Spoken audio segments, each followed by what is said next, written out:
UFC Vegas 112. This is the weigh-in recap show, full card predictions, and the betting breakdown.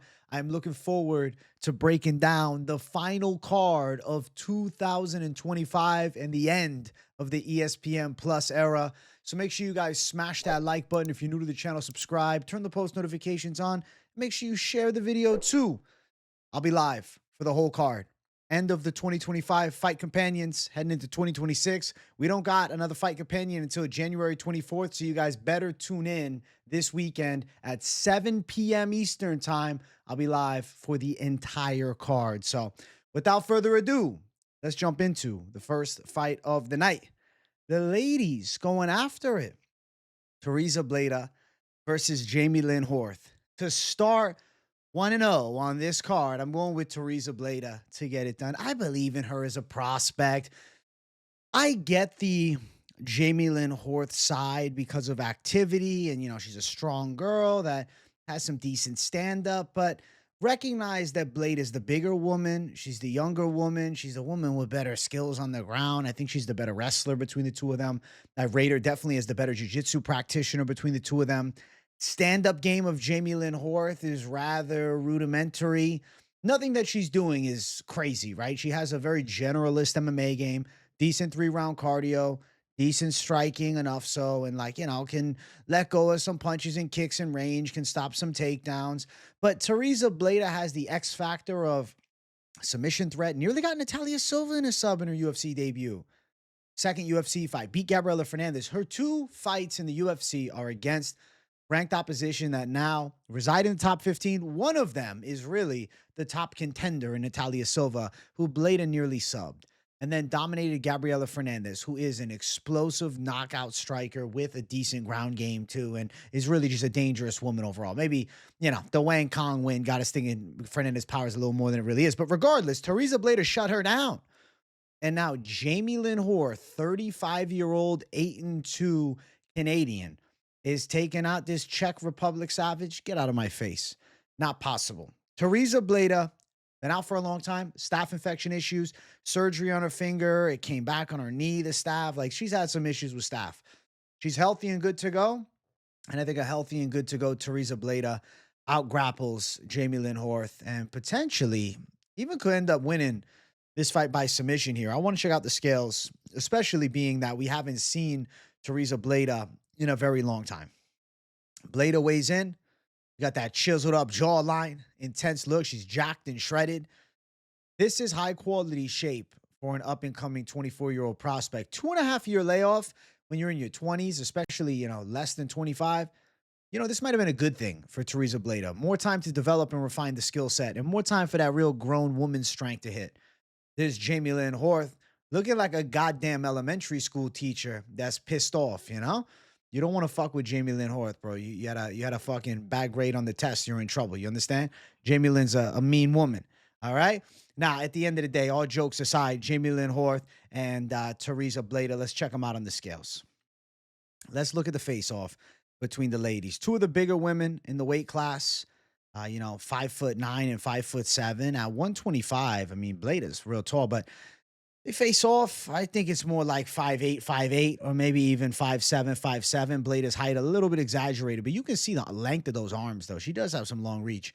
I'm going to rate the younger fighter with more upside and potential towards the top 15 as the woman that gets the win. I do think Bleda's able to pull this one through. Now, as far as the betting lines, -158. And I'll say this. Do you really want to go throw heavy money at a girl that's been out 2.5 years? No, you don't want to do that. But am I going to pick Jamie Lynn Horth to win because of that? No, I think Tereza Bledá wins the fight. But, you know, it could just be one where you're sitting on the sidelines, you know, you're chilling. Maybe you're just, you know, watching this as a fan. Maybe you're, you know, skipping the first fight, which some of you might do with this ladies fight. But I think it's a worthwhile watch because I want to see if Bleda's made some evolution. Everybody just like guaranteeing sub, right? Bledá -183 favorite, over 2.5, -325. So the assumption is Bledá on the scorecards at +140. But note that it's not a crazy ass take if she was able to win by sub, but I don't think it's super likely. She has 2 wins by sub. Granted, only 2 wins by sub. It's not like she's got 7 wins by sub out of our 7 pro wins. And Jamie Lynn Horth on the opposite side never has lost by submission. But the reason I mentioned the sub line is because Bledá has shown a submission threat before in the UFC. And always possible. 5-1 odds, it could happen. Even though Horth never been submitted, she's never fought a Tereza Bledá. I do think Bledá should win this fight fairly handily at, minus 183, bit of a favorite. Like I said, unattractive on the money line side. But all things together, maybe you're considering Bledá by sub or Bledá by decision. Actually, I'm curious what the sub or decision line looks like. Let me read off one more line. Let's see where it's at here. Sub or decision. Minus 115. I favor sub or decision. She goes out and just chins her with one big punch. Bledá's been doing a shitload of boxing. Well, welcome to fucking MMA calls. You know what I'm saying? Bledá for the W for fight number 1. That's going to be the prediction. Let's keep running up the card. Next fight, second fight on it. We have Frye, a.k.a. AJ Frye, versus Guilherme Pat. I think Guilherme Pat is going to win the fight. Guy's got 2 first names. I think that's a green flag. Guilherme, I like what I saw on the regional tape as far as his movement goes. Kind of reminds me of, and this is a stretch of a comparison, but kind of like Ciryl Gane, one of those light-footed heavyweights with like the true technical kickboxing, karate-esh styles to his stance. Like he definitely has a quality technical striking game that leads to quick speed and quick movements that is rather uncommon in the UFC heavyweight division. I would say genuinely AJ Frye is more of what you're used to with, heavy-handed sluggers at heavyweight that come forward with big boxing combinations, looking to defend takedowns and looking to knock you out in punching range. AJ Frye is a slugger with power. He's a knockout puncher. Guilherme Pat is a more so technical striker with knockouts too, of course. I think that Guilherme Pat's the better fighter. I think Guilherme Pat is the more technical fighter. AJ Frye has only really showcased grappling in a defensive standpoint. I don't think he's going to be out wrestling Guilherme. And then when I look at the stand-up game, man, Frye comes in with his head on the center line throwing wild bombs. I think Guilherme Pat's going to have good timing on his shots, and I think he's probably chinning Frye. Now, I will say Pat is one of those strikers that can be patient and pick his shots. But when you have somebody like Frye that's more all action and that's all, likelihood of, him walking into a big shot is rather high. So I'm going to say Guilherme Pat to deliver a violent KO seems more probable than anything else here in this matchup. And I'm going to predict that Frye is knocked out, looking up at the lights and saying, what the hell just happened? I just fought an animal. And this Guilherme Pat kid, he could be somebody to keep an eye on here. What's interesting is he has the height and the reach of a large heavyweight, but he's like 238. So high 230s for the weigh-in. Definitely going to have a speed advantage over Frye. And we'll pull up the scales here and we'll look at them, side by side. Guilherme Pat seems to have a pretty legit ass frame. Dude's jacked. Dude's pretty lean, like genuinely in quality shape. Something to watch, something to keep an eye on. Frye, deceptively fit. I mean, he's in shape too. He's not like a fat schlub in the heavyweight division. Ex-basketball player as well. So, basketball players tend to transition okay to fighting, like Travis Brown back in the day at heavyweight. And then there's the face-off between the two. Pat a little taller. I don't know. Everything about this fight, to me, screams Guilherme Pat by KO. I don't see anything else. I think Guilherme Pat's going to deliver some sensational shots on the feet, and I think that probably Frye's looking up at the lights. And I must add, after the weigh-ins, I feel the confidence potentially with a little boost. I'm actually going to leave that screen up for the odds as well. Guilherme Pat sitting at minus 175 on the money line. He opened up at a plus 210 underdog, so pretty wild flip of the line here between the two. AJ Frye sitting at plus 150 as the dog. I am picking against the fellow AJ. It is what it is. I have to. Under 1.5 rounds is minus 145. It's because of Frye's violent pressure-based style. I mean, if he plays it more technical, I could see Pat stopping him later, but I do think Frye is going to come out guns a-blazing and try to put a pace on Guilherme Pat. Pat by KO plus 100. I favor the KO as opposed to like anything else. What's Pat wins KO under half a round? Plus 400. I could see Frye coming out crazy and getting counter shot early. Guilherme Pat has legitimate danger in not only his punches, but also his legs. He's got high kick knockouts. The guy looks good. I think Guilherme Pat's solid. I'm excited to see his UFC debut. Definitely a heavyweight to keep an eye on here. I mean, you can look at the resume. Guy's definitely got violence written all over him, but he can be technical, right? Like, he could take his time. It's just, I think the way that Frye is going to attack is going to be early onslaught of pressure and walk into something big. So, Guilherme Pat, which is actually interesting. He was supposed to fight Garacio on Contender Series. And, you know, obviously, Garacio eventually fought Asplund, who's also on that card. So, Pat, he's the reason that we got to find out about Asplund's savage style. So, thankfully, he pulled out of that fight. Guilherme Pat, knockout. Next fight on the card. Luana Santos versus Melissa Croden. I think Melissa Croden wins. Hard-fought decision here. I think that Luana Santos' striking is going to get exposed a bit. She's not really too sharp on the feet, and she has good jiu-jitsu, but she's not a sensational wrestler. She does have decent takedown threat, and obviously she's out-grappled girls in the UFC before. But I don't know with Luana Santos. I'm a little bit on the hesitant side. I look at the stand-up game, and I think it's a limited arsenal.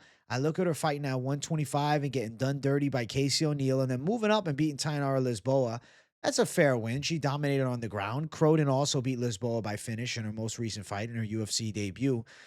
I think that Melissa Croden's stand-up is better than Santos. I think that Croden is going to have a physicality advantage. I think Croden is going to have the better cardio, and I think definitely second and third round, those are W rounds for Croden, obviously assuming she doesn't get submitted early or just, you know, grind it out and can't stop a takedown to save her life. If she can stop a takedown, which I presume she can, I do think Croden on the feet is going to land some big shots and hurt Luana Santos. And I think about Luana Santos, I expect the grappling to be most effective round one. I could see her nabbing some early takedowns, Melissa Croden kind of forcing her way back up to the feet against the cage, maybe even, you know, losing the first round. And then second round, Croden starts stopping some takedowns and Santos starts panic wrestling. Santos starts throwing some wild shots and Santos starts to break to the boxing. I think Croden goes out and beats her as a slight underdog here. I'm going to go for the side of Melissa Croden. I like her striking a lot, and I definitely think she's a fun watch here for Canadian talents on the rise here. And even at 34, I mean, she went distance with Jacqueline Cavalcanti. I think that's a respectable fight. Went 5 rounds with her, and there were some striking moments for her in that fight. She's a legitimate stand-up fighter. Luana Santos, there she is. Listen, she was at 125. Obviously, had issues with the weight cut, moved up. I think she's getting outworked. Like Croden, there's no way she ever makes 125. Santos gets a proper nutritionist. She's back at 125. You see what I'm saying?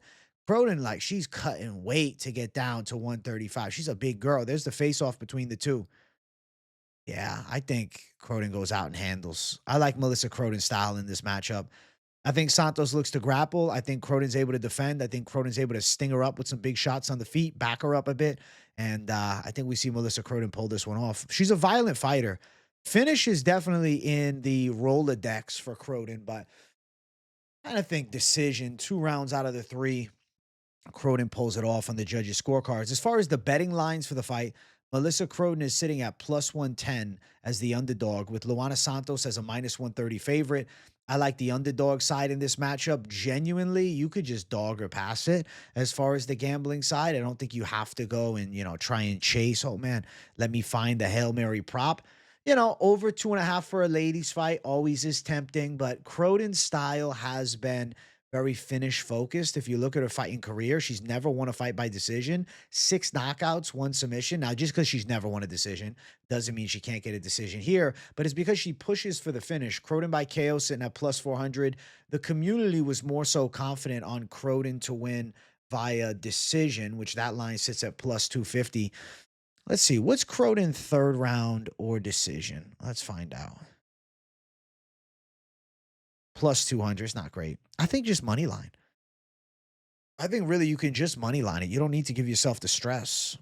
You don't need to give yourself the headache, you know? Instead of doing that, you got plus money down the center. You don't need to chase a prop. Like, yeah, maybe Croden stops her and breaks Santos by second or third round KO, which, could be juicy plus money attacks for sure. But they also might end up going later and, it's a 3-round hard pace fight. And then Croden gets it on the judges' scorecards. There's something to be said staying on the more conservative side and like not getting greedy when trying to attack some of these lines. And I think Croden down the center. If you're looking for a dog and you want to play a ladies' dog on the prelims, I'll say Melissa Croden out dogs Luana Santos here. Live for the stoppage. Now, I got to fucking read it off before we go. I'm just curious. I have to. It's the last show for the weigh-in show of 2025. You think I'm not going to read it? What the fuck? What kind of guy would I be? Croden round 3 plus 950. Croden round 2 plus 900. Obviously, you'd assume knockout, but just to read those off, 1,300, 1,200. Okay. Curiosity has been met. There's our curious takes. All right. Let's keep running. Next fight on the card, we have Sharaf versus Steven Asplund. Of course, Asplund is the pick. The smoke is getting some fucking concrete dropped right on top of it. And I think that Asplund's hands are going to be a big difference maker. He's a fun striker. Good slugger on the feet with serious knockout power. I think he's going to have faster and cleaner boxing than Sharaf. You also got to watch for the Asplund elbows. Sharaf's going to fall into the Asplund style. Sharaf is a brawler. He sits in the pocket. He keeps his head moving a bit, but he's ripping wild hooks. I think he's going to be closing the gap, trying to slug big bombs with this, former 525-pounder. And I think that Steve Asplund is going to catch Sharaf clean on the jaw, and Sharaf will probably be looking up at the lights. I think that Asplund's striking is pretty golden here. The way that Sharaf should actually approach this fight is wrestling, but he's not really known for a strong ground game. His style has been boxing, pressure, and knockouts. You also have a guy in Sharaf who's 4-1, and he hasn't really fought anybody good. I mean, obviously, Junior Tafa, the loss in his short notice debut, he lost to, but Junior Tafa's now down a weight class, and also he's incredibly limited. But outside of that, he's fought nobody. So, like, Sharaf has D-tier opposition rate. Asplund, he has a pro loss to Denzel Freeman, who's in the UFC. He's fought some okay guys with, some fights outside of the UFC. For him, he's fighting journeyman right? Debuting guy, journeyman, not even just, second fight, but 0-1. LJ Torres. I mean, the guy was just mids after mids. I think that you're looking at a guy in Asplund who's a bit more battle tested. And I think Asplund should win by violent KO. I think his striking's really going to show out in this fight. He's actually not only got a power advantage, I think he's faster with the hands too, and he's more confident. They'll sit in the pocket, and Sharaf will be looking up at the lights. I think Asplund's probably knocking him out in the first round, potentially first exchange with the way Asplund throws. If you're Sharaf, he might try and wrestle, but his gas tank, granted short notice against Tafa, it did look terrible. He could try and wrestle. He could fail at the wrestling a bit, get tired, and then even more likely that Asplund's chinning him. So I'm going with the side of Steven Asplund to do damage and find that chin and win by knockout. Let's check them out on the scales. This Steven Asplund, he's X525. Don't expect him to be winning any bodybuilding shows, but the guy knows how to throw a hard punch to the face. And look at that. He's got the scar there from getting that fucking loose skin removed in the past. Maybe with a bonus check here, we'll see him with a fucking 6-pack of abs next time if, he gets that shit removed, all right? And then on the other side, we got thick boy Sharaf. He does got some python-like arms. Dude's thick as fuck too, but I think it's just Asplund's time. I don't know. The ex-fat kid in Sharaf versus the ex-Marine. Something tells me that the ex-fat kid is one that you'd sleep on, and then he ends up landing some thunderous shots and chins you. I like Sharaf's hands. I think he goes out and shows out. Or rather, Sharaf's hands. I like Asplund's hands. I think he goes out and shows out. I think Sharaf is a fun fighter too, but he's not level, man. He also didn't earn the shot, right? He took it on short notice. Like, Asplund knocked out Garasio, who's a heavy-handed dude as well, and made it look easy. So I think Asplund going to go out and show out in the UFC debut. I got him winning. Obviously, he's a bit of a favorite at -240. He should be a -200 or more favorite with that sick win on Contender.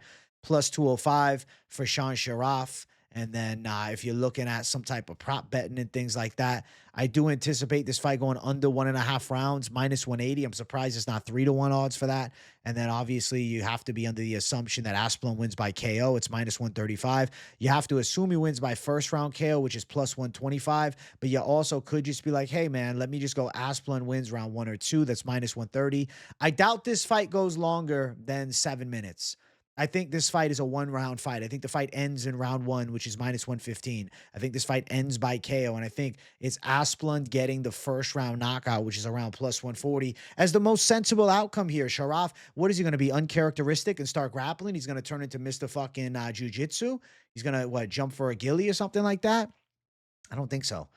I think that he's going to sit in the pocket and slug as he normally does, and these two will engage in a violent fight, and Steven Asplund will get the better of Sean Sharaf and will win by knockout, and I think impresses in the UFC debut. Looking forward to this one. Asplund by KO, going to be my prediction here. I think he should drop some heavy hands. Listen, it's fight is in the blood. His father was a fighter that never made it to the UFC. The son gets here. They're living the dream, and I think Steven Asplund's ready to go to war, and absolute W incoming, man. Won the battle of obesity already, knocking Sean Sharaf out. I mean, the dude was 525, okay?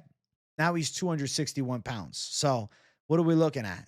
You know, a 200 and, 45-pound loss? Like, he's essentially fighting the fat that he lost in Sean Sharaf. This is just excess body weight in Sean Sharaf. Asplund's already knocked out 250 pounds off the frame, and he's knocking 250 pounds out Saturday again. Does it twice. Let's go. Next fight on the card. We got Neil Magny versus Yaroslav Amosov. I've been excited for the Amosov debut since it was announced because I'm like, this is a dominant Bellator fighter who I always had a lot of high praise for. Now, of course, Jason Jackson beat him, but listen, it is what it is. At 32, Amosov is still primed. I'm picking him to win here. I think Amosov is going to out-grapple Neil Magny. Magny's got a ton of UFC fights. Magny's got some comeback wins, but like if you look at his recent fights, he's losing both upon comeback against like a washed Elizio Zaleski, who then broke against him, and then, you know, against Jake Matthews, who thought that he got the first round, you know, mounted ghillie, and then it ends up being that the fight continues even though the ref stopped the fight.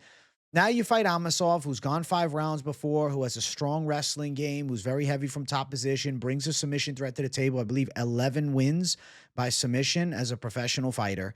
Has a nice Darce choke, or rather last fight was the Anaconda, but the front headlock position, you know what I'm talking about.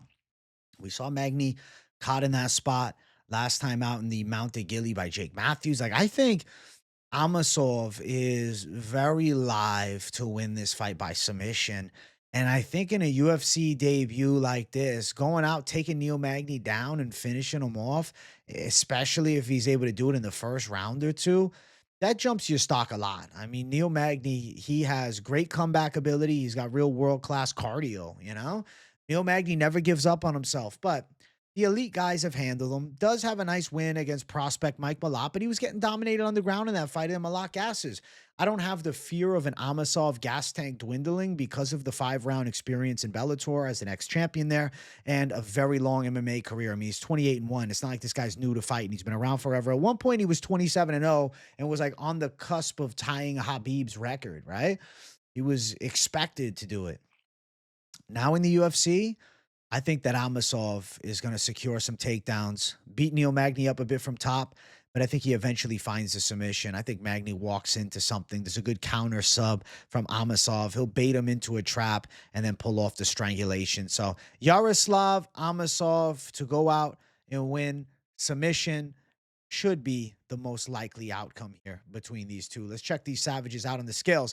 Amosov looks in world-class shape, coming in at 171, and this is a serious debut. Like, this is one of the flying under the radar debuts of 2025. This is actually a really big deal, and you have to also know this is better. Amosov's at the apex. This is less pressure than being on a main card at, you know, the T-Mobile Arena, right? This is just a chill apex card. He's on the damn prelims, dude.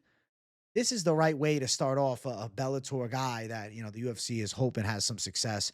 And I do think Amosov has some success. There's Neil Magny. Listen, always in shape, always ready to go. It's Neil Magny. Face off as expected. Magny a little bit taller. good wrestlers have buzzsawed through him before. We've seen guys dominate him underground. I think that this is just too much for Magny. Amosov's UFC debut. This is long awaited. The guy's in world-class shape. He's an ATT fighter, so American top team's got his back. And I think Amosov becomes one to watch here heading into 2026. 32 is also primed. It's not like he's well past it. I'm going with Amosov to show out. Odds for the fight, Amosov is a 4-1 favorite. Neil Magny sitting at the plus 300 underdog status. Yeah, man, you gotta go Amosov to show out. Amosov should dominate. Amosov by submission sits at plus 170. Amosov by decision sits at plus 200. Obviously, a submission or decision line probably gonna be not as good as you would hope. Let's see, where's it? Did I pass the sub or decision line? He's fucking, I can't even see it from here. I gotta zoom out, man. There's too much in my face at once. It stresses me out.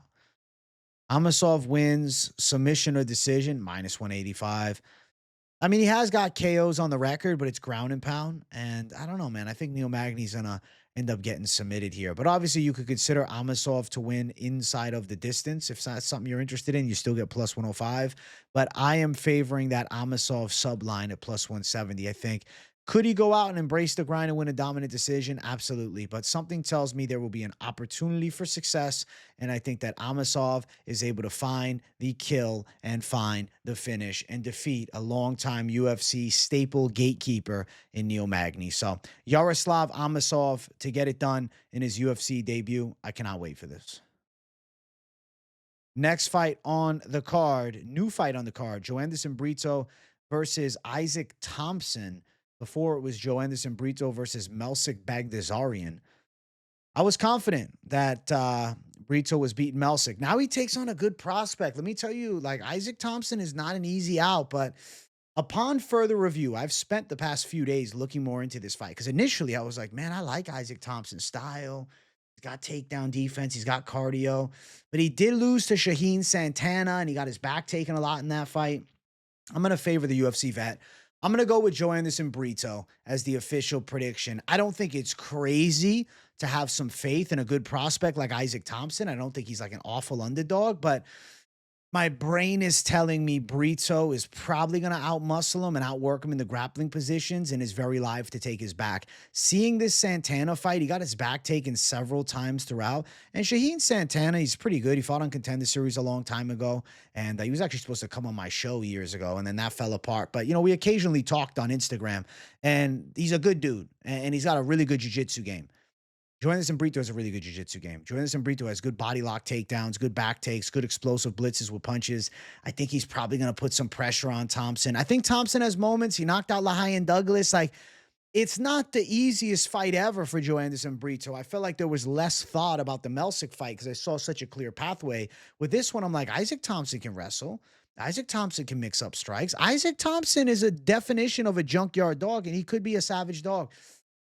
I think Brito, the crafty vet, probably lands bigger and better shots. And then you'll see in a second when I bring up the scales, the size difference is not much. There is Isaac Thomson, looked decent on the scale, coming in on mega short notice. But I will say this doesn't look like a guy that beats Joanderson Brito on short notice. There's Brito, rocking aura. There's really not much of a difference in height between the two. You're looking at it here, 5'8" to 5'11". It looks like 5'10" to 5'9". Like they're about the same height. And Brito definitely a bit thicker with a little more muscle tissue and a bit more of that man strength at 30 and in his prime at 30 and hungry, coming off the controversial loss to Gomez and then the loss to Sabatini. He's fought elite level opposition. I cannot pick against Brito. I think he should win the battle of grappling. I think he should land some big shots, but maybe Isaac Thomson has a couple moments and definitely puts a good account for himself, but it's just really hard for me to officially pick against a guy in Joanderson Brito, who was literally on my most confident pick slate against Melsik Bagdasaryan. I was very ready for a Joanderson Brito win this Saturday. And now that they flipped the opponent, I don't want to be deceived by recognizing potential in a kid that definitely can win a Contender Series fight. But, you win on Contender Series, and let's say he would have. Let's imagine a universe where he would have won a Contender Series. You're not going to then debut in the UFC against Joanderson Brito, and then especially no camp against Joanderson Brito. You have to go with the logic. I'm going with the logical pick. I'm going Joanderson Brito to win. Odds for the fight, Brito's minus 218, so there is a lot of love on the Thomson side. He opened up as a plus 525 dog, and then now, Brito with a 7-1. Everybody picking Brito, but there has been some heavy bets on the Thomson side. My God. Heavy money down, minus 218. I mean, I feel like I'm in a stay away position. Listen, if Thomson was still plus 525, I feel like he would be like, hey, fuck it, bro. I mean, mine as well. I think the kid's got a fighting chance. You could underdog or pass it. Like, if you're on the betting side, you're like, yo, I want to give Thomson a try. I see some potential. He could, but odds are Brito lands some big shots over the top, some heavy leg kicks, wins the battle of position, takes his back, and Brito's really live to pull off a rear naked strangle here, as I think the back is going to be taken. And, even though Isaac Thomson has had a year and 8 months to get better since that Santana fight, Santana is nowhere near the level of physicality as Brito. He's got long legs, but, there's a different beast. Over 1.5, I think, is live at minus 185. Brito to win by submission, plus 325. Brito decision, plus 275. I know people are really favoring the KO, but I think Brito with a back take, or potentially I could see Brito hitting that ninja choke that he got Pearson some years ago. Something like that, because Isaac Thomson maybe gets hit with something he doesn't like, and then he decides to shoot for the takedown, and then next thing you know it, neck is caught, and he's getting strangled and tapped out. I'm going to say Brito by sub is the most sensible outcome, and I'm going to favor sensibility as opposed to what if factor, and I'm going to go Brito to win. Next fight on the card, we have our featured prelim of the night. We have Amanda Lemos versus Jillian Robertson. Ooh, I've been picking Amanda Lemos throughout the week because of her striking prowess, but I recognize real on the other side. Jillian Robertson, if she's able to get to top position, she is a dominator, okay? She's like concrete on top of you. She's got good ground and pound. She's got very strong positional control and submission threats from top. She's very quick with transition on the ground. She's good at passing as well and getting to the mount. Amanda Lemos is hard to take down, but she has been on her back before. Granted, last fight, she just did a full camp for Tatiana Suarez, who's a monstrous wrestler, and she really looked good defending takedowns later in that fight, and even was able to win the third round against Tatiana Suarez after getting pressure fucked in the first two. But I will say, like, Lemos' takedown defense doesn't look like it's gotten worse since her championship challenge to Weili Zhang. It looks like Lemos' takedown defense has gotten better. She showed that against Tatiana Suarez, especially later in the fight. So Lemos has good hips. Lemos has hard punches. Lemos, even against Verno, was fighting off takedowns, but eventually got caught in a slick armbar. Jillian Robertson is good, but she has yet to beat anybody good like that. Like her biggest win to date is really, as of late, at least, this Marina Rodriguez win, but a wash Marina Rodriguez. Fight before that, she beat Luana Pinheiro, who was, on a, bit of a streak downward and just overrated. Beat an older Michelle Watterson, and then Polyana Viana. Of course she wins. Lost to Tabitha Ritchie. She's only 30 years old. She's got a shitload of fights. I mean, Robertson was one of those girls that had a lot of success late, not early. Like her early UFC run, you would have thought she was going to get cut from the UFC, but she turned up, and I'm impressed. Amanda Lemos has been going win-loss for a while. She's 38, but I still feel like Lemos at 38 is primed. And she's so seasoned. She literally has fought Weili Zhang, Mackenzie Dern, Verna Jandaroba, Lucindo, and Tatiana Suarez. 5 of the best girls in the world. And actually, Lucindo was the original opponent for Robertson. And Lemos beat her 9 months ago. So I look at it, and I'm just having a really hard time saying that Lemos is going to lose in this matchup. Though I think Robertson is good, and I understand the pick. I'm favoring the Lemos side. She looked good on the scale. There's the face-off between the ladies. I feel like Amanda Lemos is just being so slept on. Like, how the fuck is she a plus 170? I don't understand. Because she's on short notice, it's 5 weeks, though. Why is she a plus 170 underdog in this spot? I don't fathom the reality of plus 170. I think this fight is a lot closer than that. Like, minus 130 to plus 110 for Robertson. Like, okay, I get that, but minus 200. Robertson's good, but like it's not like in her last fight, she just beat like a, elite contender. She beat a wash Marina Rodriguez who retired after. Over 2.5, minus 120. Let's see. Lemos by decision is plus 350. Opposite side, Robertson by decision. Robertson sub plus 225. What the fuck? Genuinely, how I look at this fight, if you are to be betting on, let's say, Amanda Lemos, you like her side, I like the money line or pass. For the side of Robertson, I strongly favor scorecards as opposed to finish. I will tell you, though, we think of Amanda Lemos and we think of the sensational striking arsenal and we look at some sub losses, but she does have a really nasty ninja choke. And like, if you over wrestle with her, she nearly got Tatiana Suarez in that choke. So Lemos by sub, it's plus 1,000. I don't really have a high confidence that it happens, but it's not like Lemos is bankrupt on the ground. That's really where I'm going with this. But the odds are essentially telling you a story that she has no chance in grappling.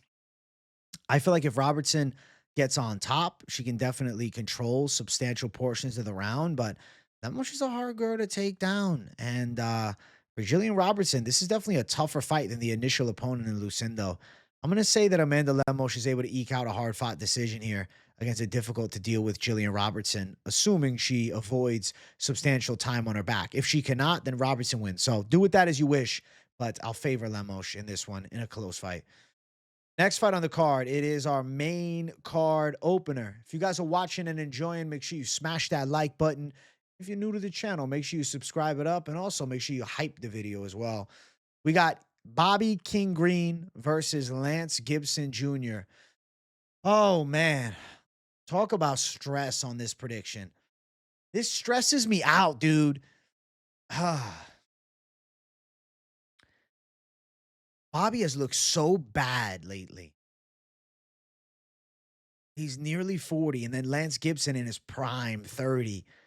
Dad's an ex-UFC fight. I'm going to go with Lance Gibson. I'm going to go out on a whim and say that Bobby Green has hit the point of no return. His style is based upon elite reflexes, right? Bobby Green's entire game is built on having very good eyes, hands low style, very defensively inept, right? But using head movement and then using counters. Lance Gibson has a technical kickboxing style. Lance Gibson has a Brazilian jiu-jitsu base. He has strong wrestling. Lance Gibson's a good athlete. I mean, Lance Gibson on short notice, also it's 160. I think that's good for him. He didn't have to cut an extra 5. He looks in shape. He was trying to get a UFC spot in October. He was trying to get a UFC spot on that Vancouver card, right? He's from British Columbia, Canada. So I've known of Lance for a long time. He came on the channel years ago, and I'm not picking him because of that. But Lance Gibson, his dad's an ex-UFC fighter. You know, Julia Budd is his dad's wife, and he's worked with her, and she was, you know, a dominant Bellator fighter at one point. So I look at Lance Gibson as a 9-1 prospect. His one loss, he just got caught by a perfectly timed shot by a dangerous Russian in Tokov, who's a Fedor protege. Has won 2 fights since then, granted not elite level opposition, journeyman, but it's been a hunt for a UFC contract. He finally gets the chance, and he takes on a 39-year-old, 32-17 Bobby Green with 3 of his last 4 losses violently, okay? And let's keep it a buck. His win is against a 40-year-old Jim Miller. How good is Jim at 40? Decent. It's Jim Miller. He's a dog, but 40-year-old Jim Miller. And then, all right, he knocked out Grant Dawson with 1 big punch, perfectly timed shot. Grant Dawson, he's got no chin. And then the other win is Tony Ferguson, who was well past his prime. Now he faces a primed prospect who I think's going to have a tricky game for Bobby. I feel like that hands-low style, I could see Lance Gibson's team coming up with a good game plan of catching Bobby with a head kick and, you know, maybe even catching him over the top with an overhand or something like that. Like, I think Bobby could walk into a baited high kick from Lance Gibson. I know it's kind of a wild stretch. It's not like Lance Gibson is the most terrifying striker ever, but he's a poised and technical kickboxer with a decent ground game. It's just, I'm just having a hard time picking the Bobby Green that we've seen recently, man. I'm going to go for youth. Bobby Green, 39, lost 3 out of his last 4. 2 of them by violent KO, and then 1 of them by violent submission. And then the win is against a 40-year-old Jim Miller. Now he fights a guy in his prime at 30 that is going to have a pretty slick stand-up game with a good jiu-jitsu game. I think Lance Gibson has got a chance in this spot, and I'm going to favor Gibson in a competitive fight.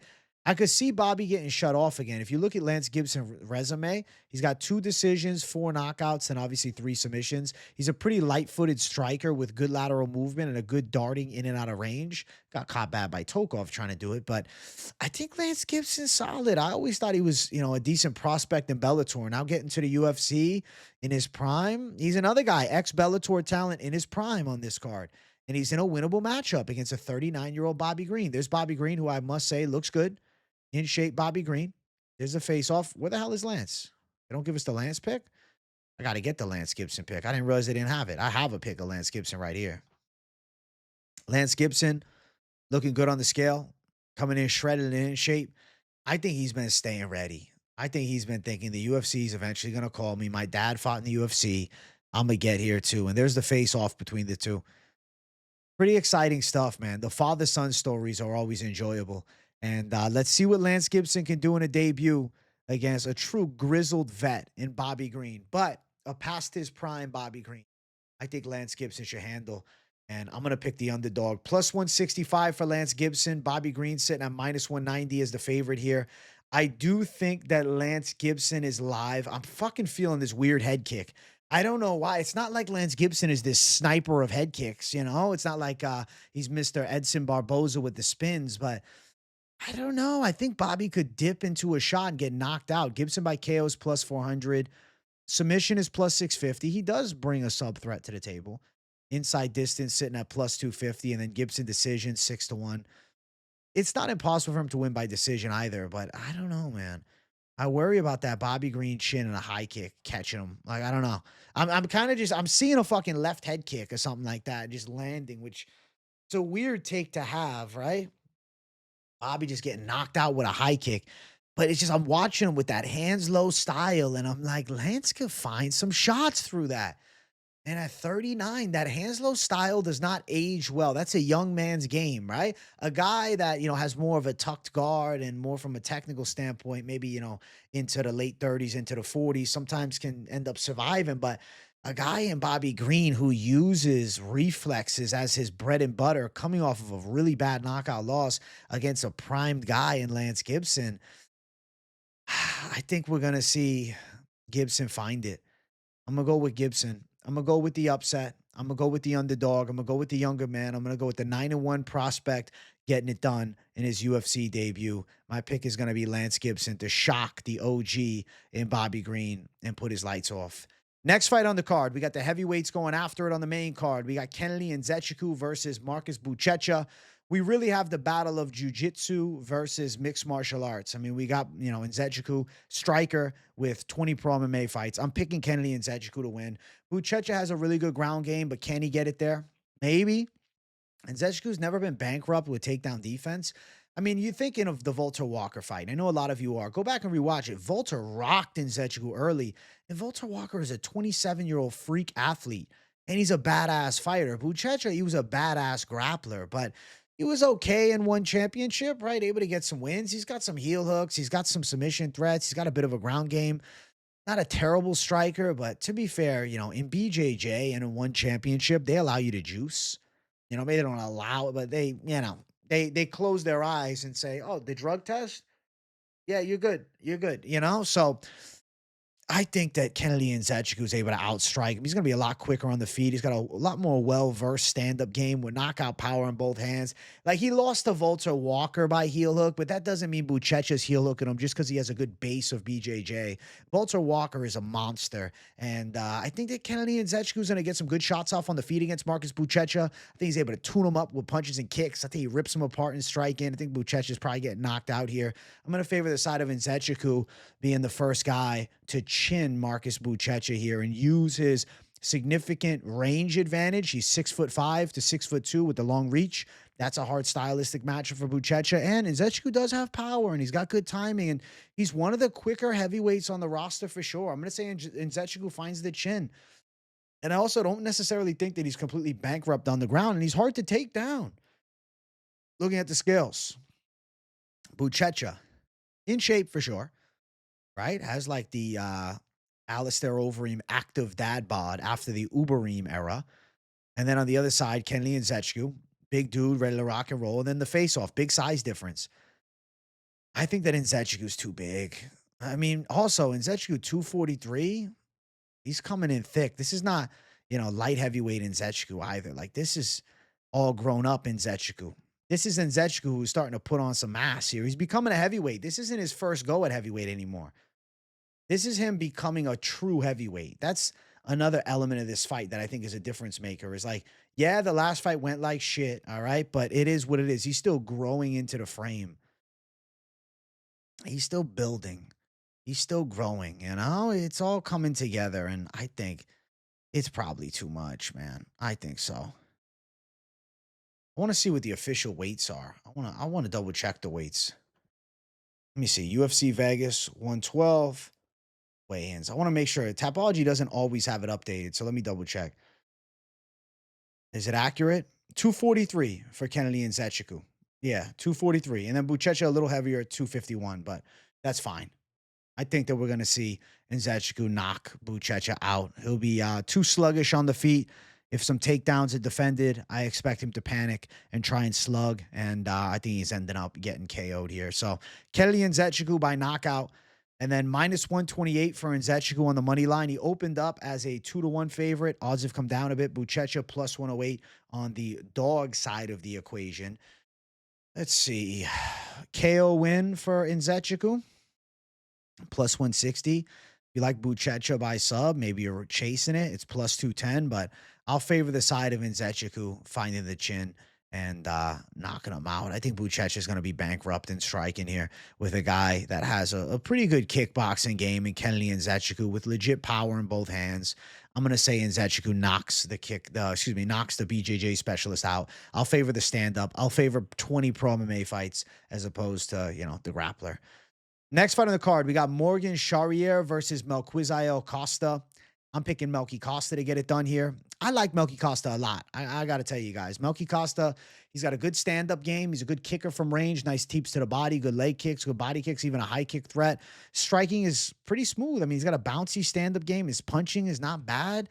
Melky Costa, he's not a bankrupt striker by any sense of the word, I think that sometimes you look at Melky Costa, and I think people forget that he's like a kickboxer first, though he has a decent submission threat and ground game. Like when I think of Melky Costa, I think of the striking arsenal first with, the defensive grappling capabilities. Also a southpaw, which, that obviously poses an interesting threat. On the opposite side, you got Morgan Charrière, who's just an athletic beast. He's got big power in both hands, a bit of a wild striker, consistent pressure.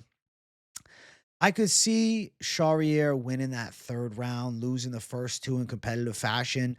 I see them grappling, and I feel like I favor the side of Melky Costa taking Charriere's back and like winning the battle of position in grappling here. Melky Costa also brings the sub threat to the table, and he brings the threat of grappling, but his game is kickboxing. He has a good like Brazilian-esque kickboxing style. Punch for punch, I favor the power of Morgan Charrière, but Charriere's not the most accurate guy. He's over-aggressive and hittable down the center line, and I think Melky Costa, simply put, is just technically better than he is, and I favor Melky Costa to show out in this matchup, and I'm going to predict that Melky Costa wins the decision, potentially live for a sub, but if you look at Charriere's resume, the one thing you can say about him, dude is tough. Dude has got one submission loss across his 11 L's, and that submission loss was a while back. Holy shit. My word.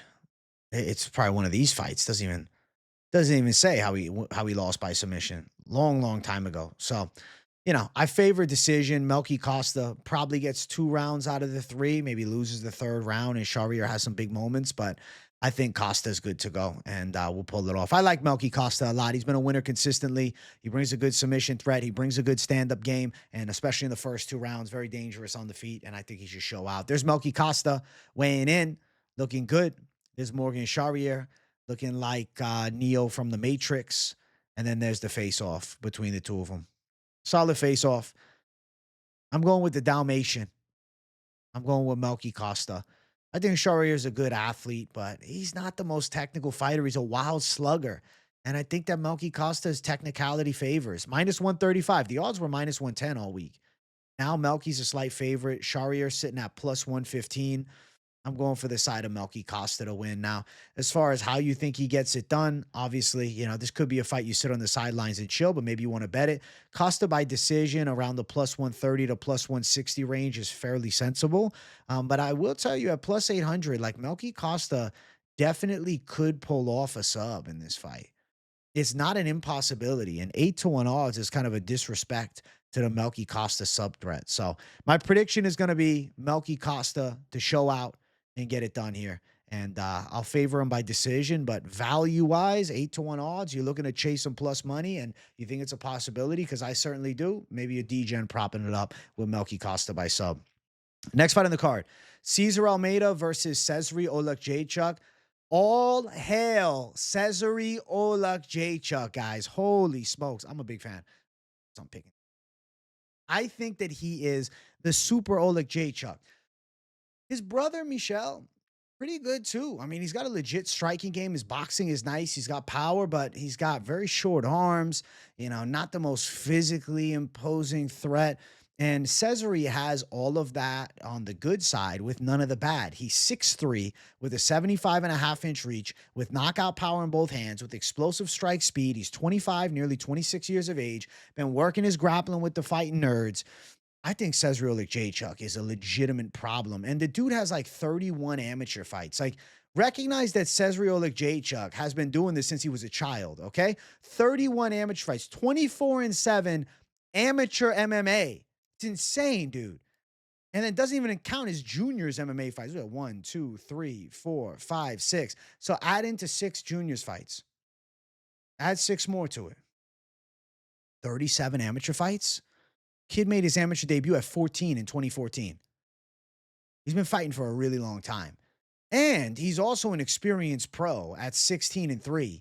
And he's fighting an ex-pro kickboxer that's only 7-1 in MMA and 37 years old. César Oleksiejczuk can win this fight however he wants. Inside distance is smart, but he can win by knockout on the feet. His striking is lightning. But he also could just decide to showcase the grappling and go towards the path of least resistance and probably threaten with a submission against César Almeida as well.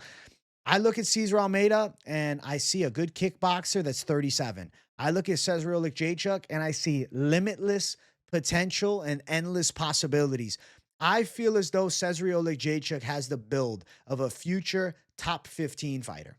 I believe it. At 25, nearly 26, and his brother being in the UFC so long, and how many fights he had as an amateur, these are all green flags around the board for me. I think César Oleksiejczuk wins by knockout, but inside distance, submission threat is there. It's possible on any front. I think he gets the finish here of César Almeida. We've seen Almeida rocked by Kopylov, rocked by Abdul Razak Al Hassan. He was getting cracked by Abdul, and then obviously caught him with the counter check left hook, knocked him out. But Al Hassan's defensively shit anyways, in a wild slugger. Let's look. Oleksiejczuk, simple. On the scale, ready to go, hand to the sky. César Almeida looks decent too. And then there's the face-off between the two of them. César Oleksiejczuk, that's the A side, if you ask me. I think he handles business here. I think he wins by violent KO. I like César Oleksiejczuk style. And I believe he really has something special here. He's knocked out ex-UFC fighters outside of the UFC in the first round. He is a bit of a first-round killer. Minus 205 for César to plus 175 for César Almeida. Give me the side of César Oleksiejczuk. And I think he looks good. I think he goes out and wins impressively. I think inside distance at minus 120 is a smart call if you don't want to chase, a knockout or submission prop. But I must add, I do think he is live for the KO. Granted, the value on the line, plus 120, plus 130, not great for the KO. Recognize that he could end up just showcasing the submissions this time out. Plus 600 to plus 750. I mean, if you're looking more for the value hunt, the sub line gets you the value. The money line is, on the chalky side, but you could consider a minus 205 money line. You definitely could consider a César Oleksiejczuk parlay piece. That's why he's a piece of the Lock City parlay. I think he goes out and handles, and I think he wins inside distance. I mean, this guy's a fucking destroyer of worlds. 9 KOs, 2 submissions, 5 decisions.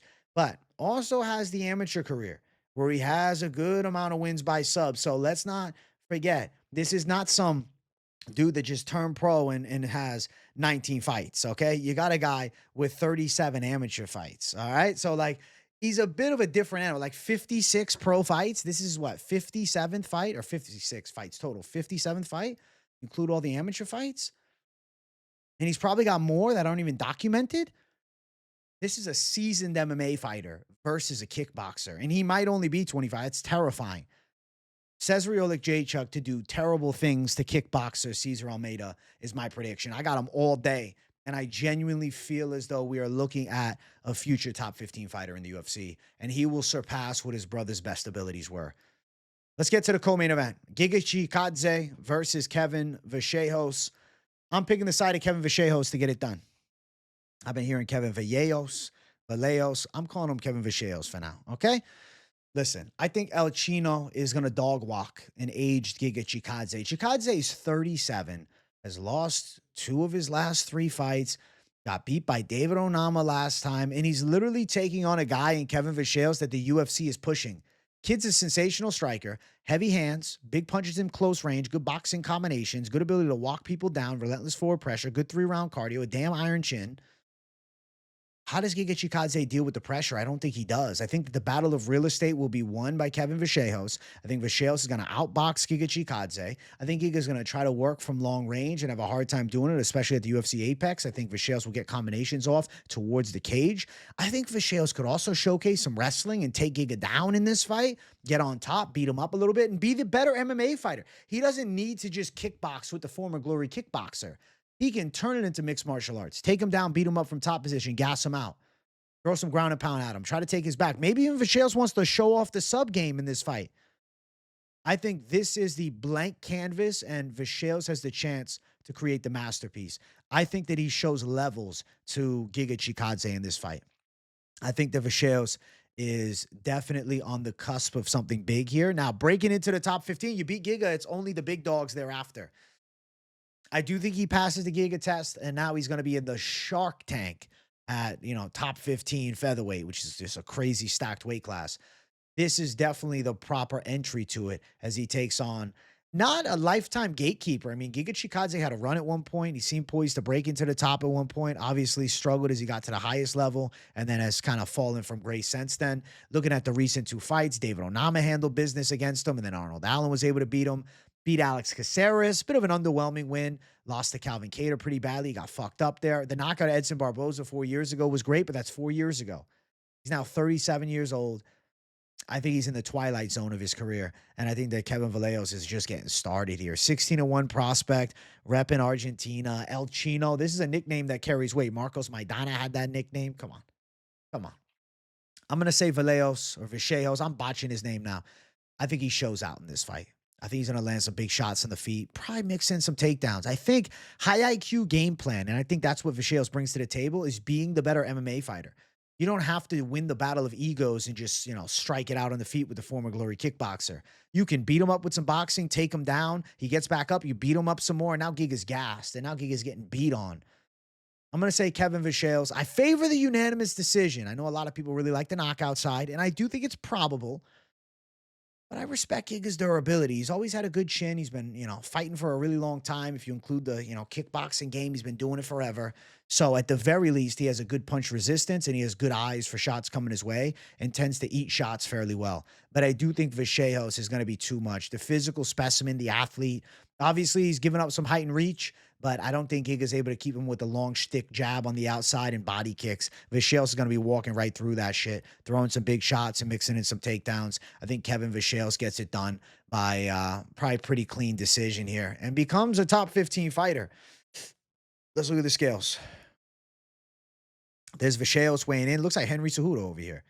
There's Giga Chikadze at 37. I just think this build that he has is jacked as fuck. Use it for grappling. Tie up with Giga, trip him, inside trip, get on top, beat him up with ground and pound. Vallejos might surprise us all and just beat the shit out of Giga with grappling for 3 rounds and not even choose to engage in striking. Don't be surprised when the experienced MMA prospect showcases the MMA arsenal. I think Vallejos is showing out, man. They have the face off, but they don't have the skill. What the fuck? MMA junkie, what are you doing? I didn't even realize it before. I should have.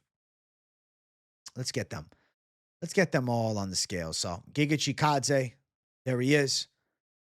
Looks decent. I mean, looks like Giga typically does, right? It's a Giga Chikadze weigh-in. He looks pretty shapely. He looks ready. Giga Chikadze doing what he can here. It's a Giga Chikadze weigh-in. There's Kevin Vallejos. He's got some aura about him. You can't tell me he doesn't. Vallejos is in great shape, too. Come on. It's the then versus the now. Come on. Odds for the fight. Vallejos is a -330 favorite. He's the second leg of Lock City. It's gotten wider throughout the week, so hopefully you played it earlier on in the week. And then Giga Chikadze +270. I think Vallejos decision. That's what makes the most sense to me. Vallejos, judges scorecards. A knockout would be sweet, but I do think he is live to go get it done by decision. Vallejos decision line +130. If you do think he wants to show off some submissions, I mean, if you look at Kevin Vallejos' resume, only 2 sub wins. But we have seen Giga Chikadze submitted before a long time ago, contender series fight years ago. Holy shit, I remember that fight live. And you look at submission for Vallejos, 8-1, up to +1200, maybe.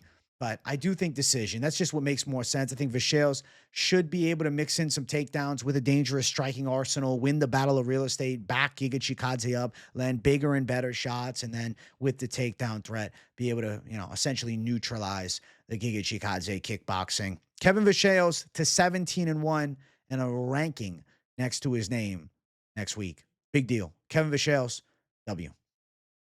Next fight on the card is the main event of the evening. Brandon Royval versus Manel Kape. If you guys haven't yet, make sure you smash that like button. If you're new to the channel, make sure you subscribe, all right? And hype the video as well. Brandon Royval and Manel Kape is a good matchup. It's high stakes, and the winner could steal a title shot. My prediction is Manel Kape to beat Brandon Raw Dog Royval. The reason I favor Manel Kape is because of his hand speed.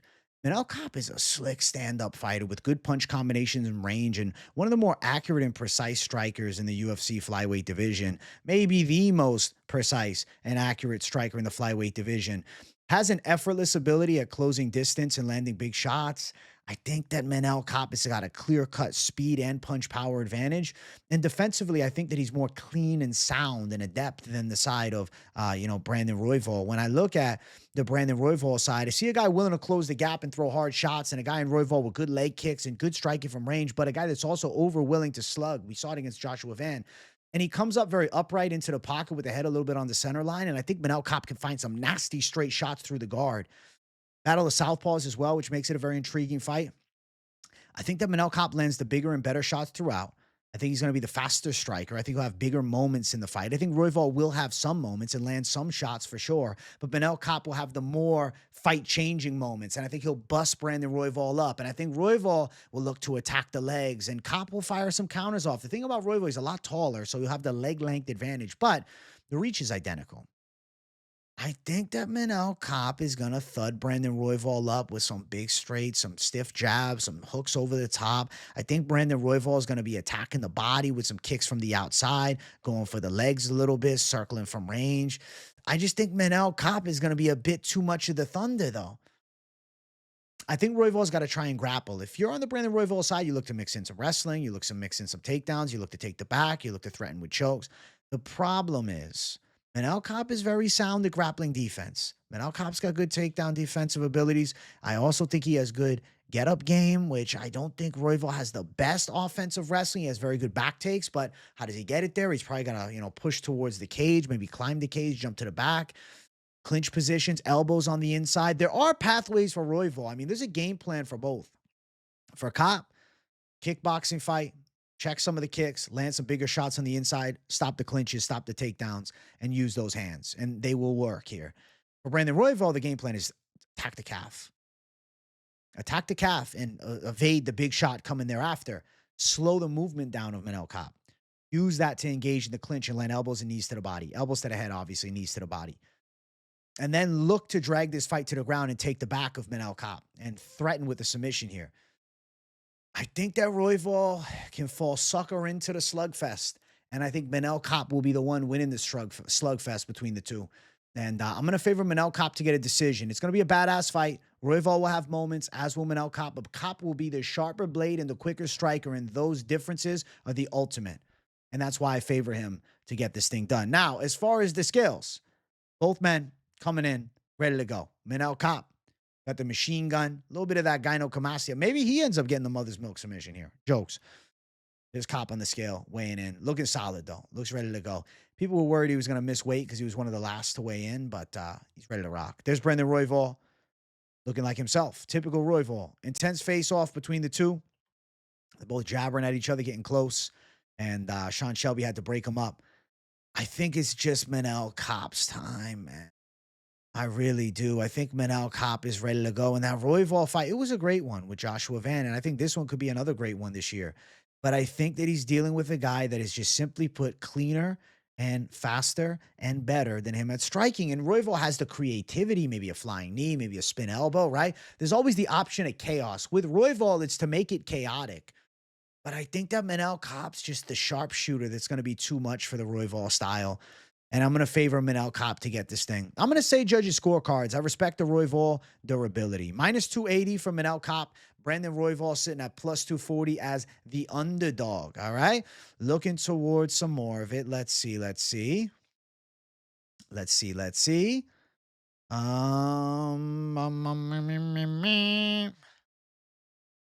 decision plus 250. Royval decision 5-1.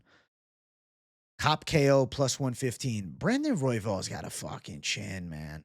That KO loss that he had was not even a KO. He was injured against Moreno the first time. That chin of Royval is good. He's going to take some bombs. I think they're going 5. We're going to find out about that Kape 5-round cardio. I believe that he has it. I believe it's a competitive 5-round affair. I think over 2.5 is rather likely here between the two of these two. Minus 210 for over 2.5. I think Kape is going to win the battle of significant strikes. Let's see what the line looks like for Kape winning the battle of significant strikes. Minus 140. I do think he lands more significant strikes. I do think Royval could threaten with takedowns, but I think Kape will impress defensively. And oh man. I definitely think the over in significant strikes is live to hit for Kape, but to be fair, it could also be live to hit for Royval.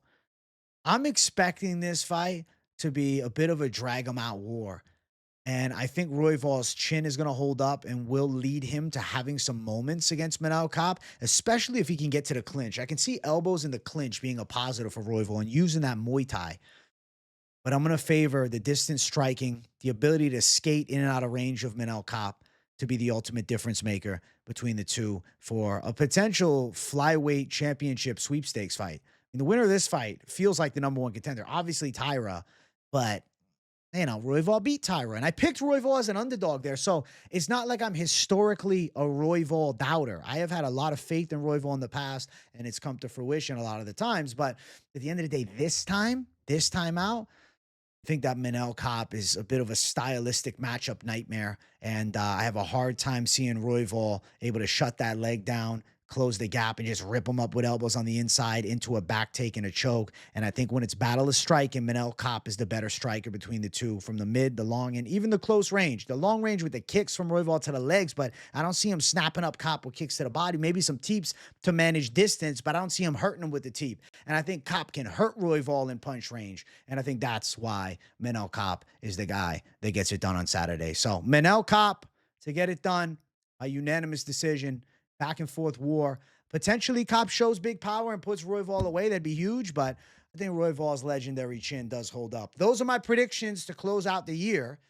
UFC Vegas 112, but we're not done yet. I want to quickly talk the parlays. So you can see some of them on the slate here, right? Like Lock City parlay, right in your face with Vallejos and Oleksiejczuk. I think that hits. And then obviously we have the cycle parlay, Vallejos decision, Amosov sub, Oleksiejczuk KO. Maybe you like the side of Kape by decision as opposed to Vallejos. And I've also, ran up some others throughout the week that I felt like mentioning. But after the weigh-ins, I just like to talk a little bit more. You can see what you see here. A lot of the stuff written down, a lot of good calls, a lot of savage calls, and a lot of animalistic calls. And it's updated. So obviously there's no fight that's canceled on the lineup there. And let's look here. Let's look and let's see. All right.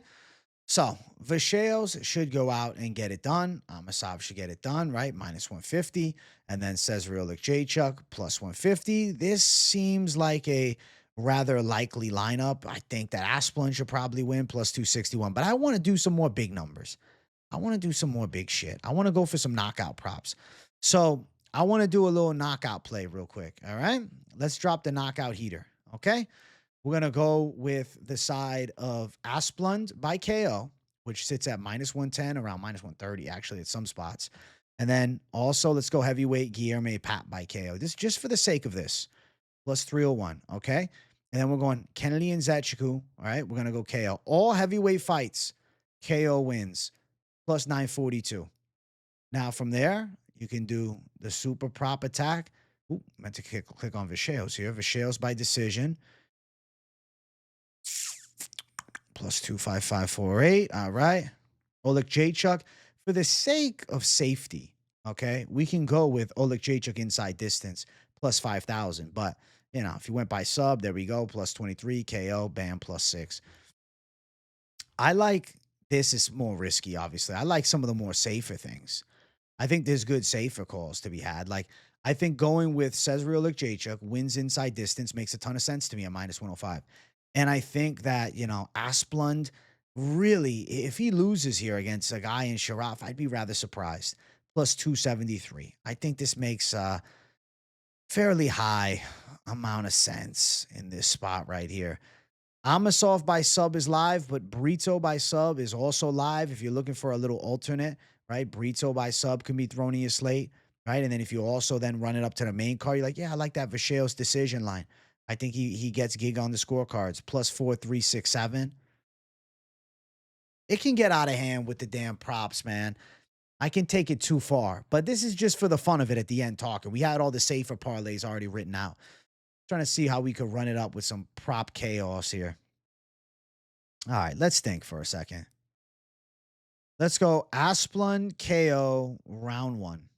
All right, let's throw this in there. Asplund KO round 1. Where is it? Plus 195. This seems rather likely. Asplund, first round KO. Okay. And then from there, we're going to go César, Oleksiejczuk. Get it done. I feel like inside distance is just calling me. Plus 476. But then when you run it with KO, it's not worth it. Fuck it. Fuck it. D-Gen only. D-Gen only. I don't give a shit. D-Gen only. Asplund KO round 1. Oleksiejczuk by sub. And then let's run it up with...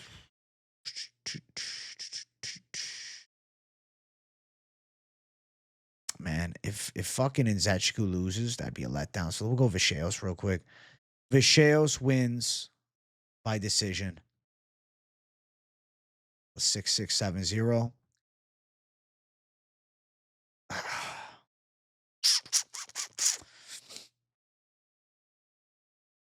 Like, I want to go Amosov sub, but there is this voice that's like, what if he doesn't, though? Oh, if he doesn't, then plus 20,000 doesn't hit. What the fuck? Who gives a shit? Boom, boom, boom, boom, boom. Guilherme, Pat, KO. Let's just run it up all the way. Let's just fucking go all in and to the savage mode, guys. Let's do it. Plus 42,553. Bang, bang, bang. It's D-Gen. And I don't know how likely it is. That's why I fucking write out these. But, you know, I like to have a fun conversation at the end about what could be. I don't know, man. This Oleksiejczuk plus 800 sub seems live. I definitely think it's a possibility he locks up a sub. Obviously, I'm picking knockout. I've been thinking knockout all week, but I'm like, man, he does have a lot of wins by sub as an amateur, though. And Almeida could get put on the ground. Now, granted, Oleksiejczuk might chin him early. So that's why inside distance, Oleksiejczuk, Asplund probably ends up winning by knockout. Obviously, like, we could do it like this. All right, we're going to go safer, but with props in the mix with money line is the last one. All right, so Oleksiejczuk inside of the distance. Smart. I think it comes to fruition, right? Kevin Vallejos, we'll just go down the center. Plus 160, okay? Then it's like, all right, let me throw Amosov. All right, and hey, you know what? Asplund by KO, that's most likely, right? Plus 521. We're looking at this right here. This makes a lot of sense. At plus 521, all right? This is probably a fairly smart way to handle business. It's like then, though, what happens is when you go D-Gen mode and have some fun here, plus 521 doesn't seem like enough. You're like, well, let me you also say, what do we got? Nzechukwu by KO. You want to do that plus 15 now? But after looking at plus 20,000, you don't give a fuck about it. Manel Kape just straight plus 747. Brito by sub. This feels right. This one. This feels right, dude. This just feels really likely. This one right here. And then, you know what? If you want to run up the value of it, we'll just do this. We'll go Vishail's decision. Plus 2,812. And now, if you're like, yo, bro, I don't trust in no fucking debut heavyweight. All right, still plus 1425.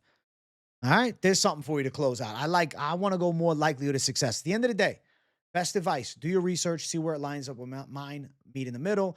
The, meeting of the minds leads to the highest probability of success, okay? But don't just blindly tail. If you're throwing a couple bucks, different combo. But if you're actually attacking with heat, you got to do your own research, all right? Be responsible out here. Do some study, see where we line up, and that's your highest chance of success, okay? I hope you guys enjoyed this week's weigh-in recap show and the 2025 finale. The weigh-in recap show will be back in 2026. The content doesn't stop for me. I will be doing a massive gaming stream December 23rd, the day before Christmas Eve, doing the Santa Claus costume and cosplay for it. So make sure you guys tune into that. I'll be balling you guys up in UFC 5.